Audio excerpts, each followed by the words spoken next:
Assalamualaikum warahmatullahi wabarakatuh. Hai Re, gimana nih kabarnya? Semoga sehat selalu dan stay safe ya. Oh ya, kalian belum kenal aku ya? Kenalin, nama aku Nazala Freika Mira Alifiana. Agak ribet ya? Ya udah deh, kalian bisa panggil aku Nazala aja. Aku dari SMA Muhammadiyah 2 Surabaya yang beregu 211. Di video kali ini, aku bakalan menjelaskan materi tentang Ayo Siaga Bencana. Tetap stay tune ya. Wabarakatuh. Nama saya Nazala Freika Mira Alifiana dari SMA Muhammadiyah 2 Surabaya yang beregu 211. Di video kali ini, saya akan menjelaskan materi tentang Ayo Siaga Bencana. Sebelumnya, apa aja sih yang akan saya bahas? Yang pertama adalah gempa bumi, kedua angin topan, dan yang ketiga adalah perubahan iklim. Gempa bumi adalah peristiwa bergetarnya bumi akibat pelepasan energi di dalam bumi secara tiba-tiba yang ditandai dengan patahnya lapisan batuan pada kerak bumi. Yang kedua, angin topan. Angin topan adalah angin kencang atau bisa juga disebut badai besar yang sangat kuat dengan pusaran angin dengan kecepatan 120 km per jam atau lebih. Dan yang ketiga adalah perubahan iklim. Perubahan iklim adalah perubahan pola dan intensitas unsur iklim dalam periode waktu yang sangat lama. Untuk lebih detailnya akan saya bahas satu persatu. Tetap simak ya. Macam-macam gempa bumi.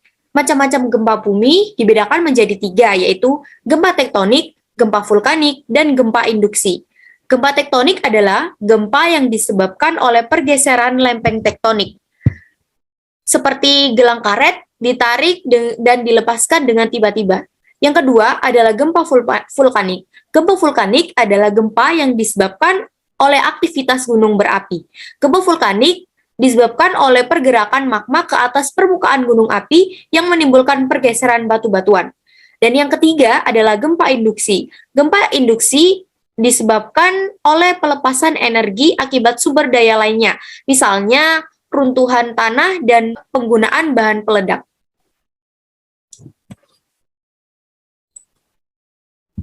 Nah, apa yang kamu lakukan jika terjadi gempa?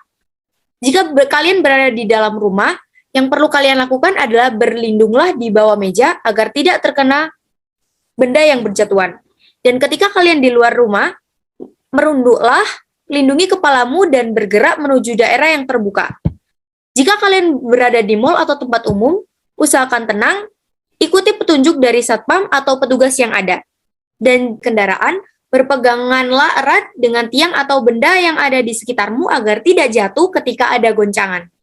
Nah, berikut ini adalah materi atau subbab yang akan kita bahas selanjutnya, yaitu tentang angin topan. Apa sih angin topan itu? Angin topan adalah angin yang disebabkan oleh perbedaan tekanan dalam suatu sistem cuaca. Angin paling kencang yang terjadi di daerah tropis ini umumnya berpusar dengan radius ratusan kilometer di sekitar daerah sistem tekanan rendah yang ekstrim dengan kecepatan sekitar 20 km per jam. Di Indonesia, angin topan disebut juga badai. Nah, kesiapsiagaan apa aja sih yang perlu diketahui ketika adanya angin topan? Yang pertama adalah pelajari dan kenali tanda-tanda akan terjadinya topan itu, yaitu awan gelap, tebal dan tampak menakutkan, petir dan kilat dari kejauhan. Yang kedua, kenali jalur-jalur cepat dan aman ke tempat pengungsian. Saat topan melanda, bergeraklah ke tempat yang aman. Jika berdiam di rumah, dianggap cukup aman, tutuplah jendelanya dengan rapat-rapat. Bersiap-siaplah jika ada himbauan untuk mengungsi. Matikan aliran listrik dan jangan menyentuh alat-alat listrik. Nah, selanjutnya kita masuk ke subbab perubahan iklim. Perlu kalian ketahui, ketika para ilmuwan memberikan perhatian khusus pada permasalahan perubahan iklim, mereka lebih banyak menyoroti persoalan pemanasan global. Nah, Kalian tahu nggak sih apa itu pemanasan global? Pemanasan global atau global warming adalah kenaikan rata-rata temperatur bumi yang kemudian menyebabkan perubahan iklim. Suhu bumi yang tertinggi dari biasanya bisa menyebabkan perubahan siklus hujan, kenaikan permukaan air laut, dan berbagai dampak buruk pada lingkungan, flora, fauna, dan manusia. Apakah dampaknya dalam kehidupan kita? Nah, pemanasan global memberikan dampak langsung dan tidak langsung pada kehidupan kita. Masyarakat yang tinggal di daerah pantai, gersang, rawan banjir adalah mereka yang rentan terhadap dampak buruk perubahan iklim. Berikut ini adalah beberapa dampak perubahan iklim. Yang pertama adalah meningkatnya permukaan air laut. Meningkatnya permukaan air laut secara global, permukaan laut telah meningkat antara 10 sampai 25 cm selama 100 tahun terakhir. Hal ini dipercaya para ilmuwan karena adanya permulaan air laut yang diakibatkan peningkatan suhu bumi. Dan yang kedua adalah banjir. Banjir terjadi di mana-mana, terutama disebabkan oleh gelombang badai dan hujan deras berkepanjangan. Yang ketiga adalah kerusakan infrastruktur. Peningkatan permukaan laut misalnya di beberapa tempat bahkan memendam jalan raya. Iklim yang ekstrim juga bisa merusak bangunan. Yang keempat adalah kesehatan. Perubahan iklim menyebabkan meningkatnya berbagai penyakit. Iklim yang hangat dan lembab yang menguntungkan nyamuk meningkatkan kasus malaria dan demam berdarah.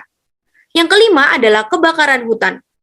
Cuaca yang tidak tentu seperti musim kemarau yang panjang menimbulkan kebakaran hutan di berbagai tempat. Yang keenam adalah kegagalan panen. Ketika hujan jarang turun atau turun dengan pola yang tidak tentu, pertanian menderita dampak buruk perubahan iklim. Para petani harus mempelajari kembali cara-cara yang baru yang disesuaikan dengan terjadinya perubahan iklim.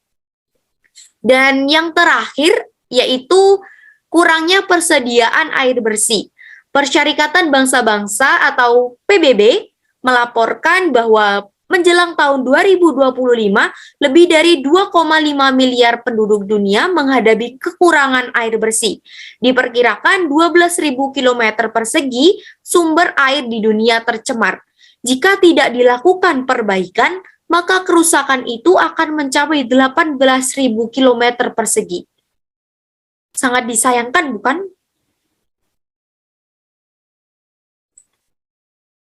Nah, di sini akan saya jelaskan langkah-langkah pengurangan resiko perubahan iklim.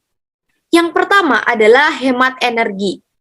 Kurangi kegiatan yang banyak menggunakan energi seperti listrik, atau bahkan kendaraan bermotor. Yang kedua adalah mengelola sampah. Artinya tidak melakukan penimbunan. Yang ketiga adalah jagalah lingkungan. Jangan biarkan sampah menjadi sarang tikus dan selokan menjadi sarang nyamuk. Dan yang terakhir adalah ayo siaga. Sebelum saya akhiri penjelasan video ini, ada satu pantun buat kalian. Pisau diasah buat bertani, bawa ke ladang, naik pedati. Selesai sudah presentasi ini, semoga bisa memberi arti. Cukup sekian dari saya. Wassalamualaikum warahmatullahi wabarakatuh. Bye!